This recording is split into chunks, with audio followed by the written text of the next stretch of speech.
ក្រសួងព័ត៌មានជំរុញយុវជនឲ្យប្រកាន់ខ្ជាប់នៅវប្បធម៌គិតមុននឹងចែករំលែកនិងប្រើប្រាស់បណ្ដាញសង្គមប្រកបដោយការទទួលខុសត្រូវ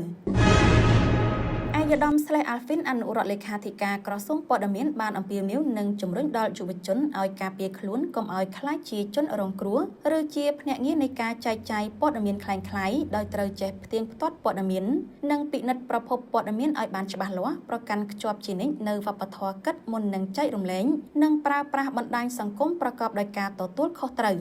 ការថ្លែងបញ្ជាក់បែបនេះត្រូវបានធ្វើឡើងក្នុងឱកាសដែលអាយដាមអញ្ជើញជាអធិបតីក្នុងពិធីបើកយុទ្ធនាការនិយាយថាទេចំពោះព័ត៌មានคล้ายៗជំហានទី2តំណាងអាយដាមនេតភត្រារដ្ឋមន្ត្រីក្រសួងព័ត៌មាននាព្រឹកថ្ងៃទី6ខែមិថុនាឆ្នាំ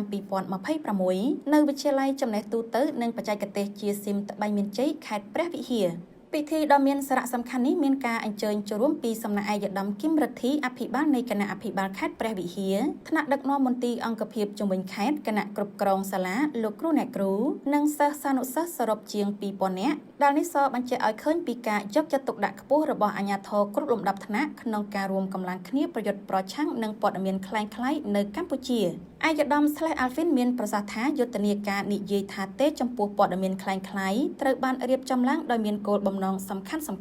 ក្នុងការបញ្ជ្រាបការយល់ដឹងទូលំទូលាយអំពីផលវិបាកនិងគ្រោះថ្នាក់នៃព័ត៌មានคล้ายៗព្រមទាំងលើកកម្ពស់អក្ខរកម្មព័ត៌មានប្រព័ន្ធផ្សព្វផ្សាយនិងបច្ចេកវិទ្យា Digital ដល់សាធារណជន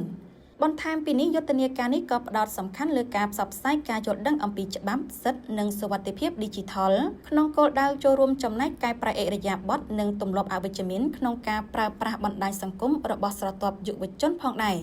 មានប្រសាសន៍ទៅកាន់សិស្សានុសិស្សនិងអ្នកចូលរួមអាយដាមស្លេះអាល់ហ្វីនបានគូបញ្ជាក់យ៉ាងដូចនេះថាព័ត៌មានคล้ายៗបើមើលមួយផ្លែតហាក់ដូចជារឿងធម្មតាប៉ុន្តែវាបានបង្កផលប៉ះពាល់យ៉ាងធ្ងន់ធ្ងរបំផុតដល់បុគ្គលគ្រួសារសហគមន៍និងសង្គមជាតិទាំងមូលអាយដាមបានបន្តបញ្យល់ថាក្រៅពីធ្វើឲ្យខាតបង់ថវិកានិងពេលវេលាព័ត៌មានប្រឌិតទាំងនេះបានបំផ្លាញកិត្តិយសសេចក្តីថ្លៃថ្នូរនិងឯកជនភាពរបស់អ្នកដទៃ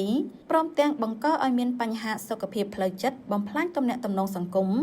បង្កអសន្តិសុខនិងប៉ះពាល់ដល់សណ្ដាប់ធ្នាប់សាធារណៈធ្ងន់ធ្ងរជាងនេះទៅទៀតវាអាចញុះញង់ឲ្យមានការរើសអើងអំពើហិង្សាបំបែកបំបាក់សាមគ្គីភាពជាតិដែលអ្នកប្រព្រឹត្តត្រូវប្រឈមមុខនឹងការទទួលខុសត្រូវចំពោះមុខច្បាប់ជាធរមានទន្ទឹមនឹងនេះអាយដាមអនុរដ្ឋលេខាធិការក៏បានណែនាំពីវិធានការសុវត្ថិភាពមូលដ្ឋានរួមមានការគ្រប់គ្រងលេខសម្ងាត់ឲ្យបានរឹងមាំការជៀសវាងចុចលើតំណភ្ជាប់លីងដែលគួរឲ្យសង្ស័យនិងត្រូវប្រកាន់ខ្ជាប់នូវការប្រើប្រាស់អ៊ីនធឺណិតប្រកបដោយស្មារតីទទួលខុសត្រូវ